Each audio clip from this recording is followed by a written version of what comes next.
স্বামীর কদমর নিচে হইল তোমার জন্য আল্লাহর বান্দা হল। সামান্য একটা ঘটনা আপনারা কইলে বুঝাই দেইবা।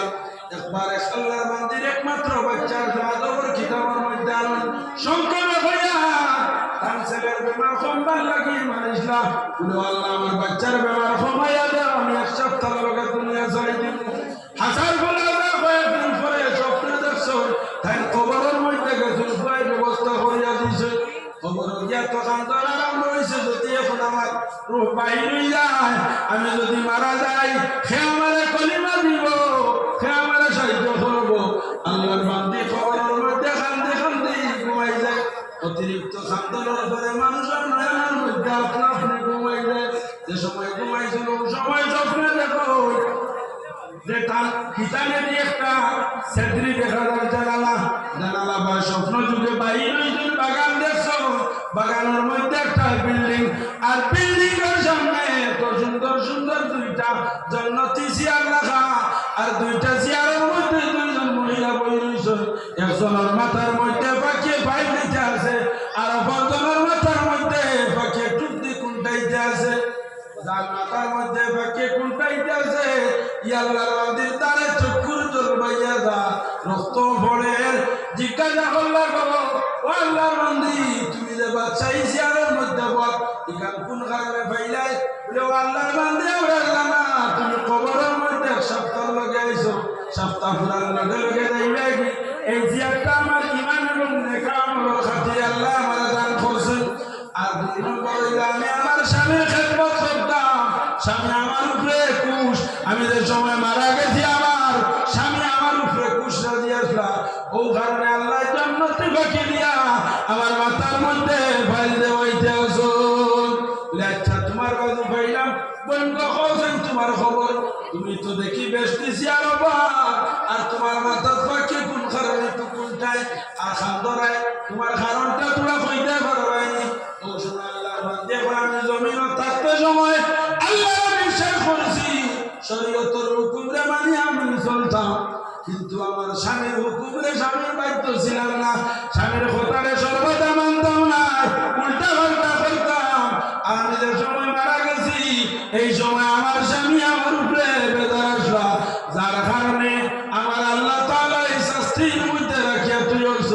ও আল্লাহর বান্দি আমি জানি তোমার সপ্তাহ পুরার লগে লগে উঠি যাইবা, এলাকার থাকি পুরুষ মহিলা তোমারে দেখাতাইবা, ও দেখাই একজন ব্যক্তি এই নই লাগে আমার স্বামী, যদি তোমার নজরের সামনে আমার স্বামী পাও ও আল্লাহর বান্দি বন্ধ আমার পক্ষ থাকিয়া যদি সুপারিশ করো, আর আমার স্বামী যদি আমার উপরে খুশ হয়ে যায়, হয়তো আল্লাহ আমার এই শাস্তির থেকে উদ্ধার করে লইতে পারো। আসার ফুল আসা আল্লাহর বান্দি ঘুম থেকে সদা কইছেন তার সপ্তাহ পুরার পরে উঠিস মানুষ খাওয়া দাওয়া কথা ওই সময় হও পুরুষ দেখি লাইছেন, দেখার পরে কইলাও আল্লাহর বান্দা তুমি তোরা তানিও যে সময় থামার লগে লগে মানুষ কিছু বাঁচলা হইলা ওই সময় কইলা ও আল্লাহর বান্দা তোমার স্ত্রী মারা গেছেন নি? ও ভাইরে যে তো তোমার স্ত্রীর লগে দরবারটা হোক না কেন, তালাক দেওয়ার পরে আর বিবাহ করবা, কিন্তু কয়দিন পরে পরে পুন্না বেটির কোথায় আই যায় বলা নাই পুন্না বোর কোথায় আই যায়। যে সময় ইয়াল্লাহর বান্দি জিজ্ঞাসা করছেন তোমার স্ত্রী মারা গেছেন নি? হয়তো বেটার ভিতরে বাড়ি মারছে, হায় রে হায় আসল তো কইছেন হ্যাঁ আমার স্ত্রী মারা গেছেন। ও সময় আল্লাহর বান্দি এখন তোমার স্ত্রী আমি খবর পাই আইছি।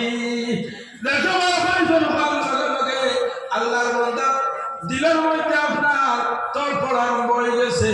ওই সময় বেটাই জিজ্ঞাসা করলো কোন হালাতে পাইছ? বলে তোমার বান্দি দেখছি বেহেশতে চেয়ারের মধ্যে বলো, তোমার স্ত্রীর মাথা আরো জনলা বলো, হেলোর মাথার মধ্যে বাকির কারখানাতে ফাইল নিতে আছে, কিন্তু তোমার স্ত্রীর মাথার মধ্যে তার বাকি দিয়ে বাকি কোনটাইতে আছে, আর তোমার স্ত্রীর দ্বারা চক্ষুর ভালো ভাইয়া না। আমার কাছে অনুরোধ করছেন যদি তুমি তোমার স্ত্রীর উপরে খুশ হয়ে যাও, রাজি হয়ে যাও, হয়তো আল্লাহ তাহলে আযাব তাই উদ্ধার করে দিলাইতে পারো।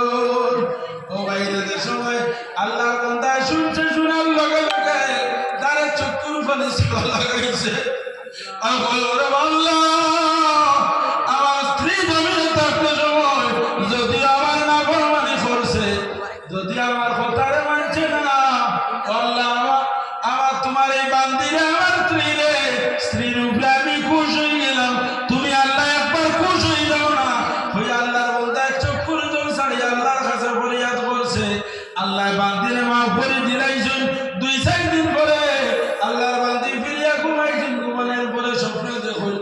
ওরে গো আল্লাহর বান্দি তুমি যে আমার পক্ষ থেকে সুপারিশ করলে আল্লাহ কবুল করিয়া আমার এই মুসিবতটাই উদ্ধার করিয়া দিলাইছো ও আল্লাহর বান্দি এখন স্বামীর হুকুমটা সর্বদা মানিও স্বামী ওই লাগি তোমার তালোর জান্নাতের চাবি স্বামী যদি বেজারতা হয় তো তুমি জাহান্নামে যাইবা আর স্বামী যদি খুশতা হয় তুমি জান্নাতে যাইবা রাসূলুল্লাহ ফরমায় আল্লাহ ঘোষণা করছেন যদি আল্লাহ ব্যতীত অন্য সবের ইবাদতের হুকুম দিছেন না কিন্তু যদি আল্লাহ দিতা হুকুম তে স্ত্রী ওগুলোর হুকুম দিলাও নে স্বামীর সামনে গিয়ে সজদা করার লাগি লা মাতুম আনতাসজুদা লি যাওজিহা আমি মহিলা ওগুলোর হুকুম দিলাম নে তুমি তাই তোমার জানার স্বামীর সামনে গিয়ে সজদা করো বাইরে আল্লাহ ব্যতীত অন্য কোনো কারো সজদা করা যায় নাই ইবাদত নিয়ত অন্য কোনো পীর বুজুর্গ ওগুলোর সামনে ইবাদতের নিয়তে মাথা ঝুঁকে নিয়ে যাই না শিরকি হয়ে যায়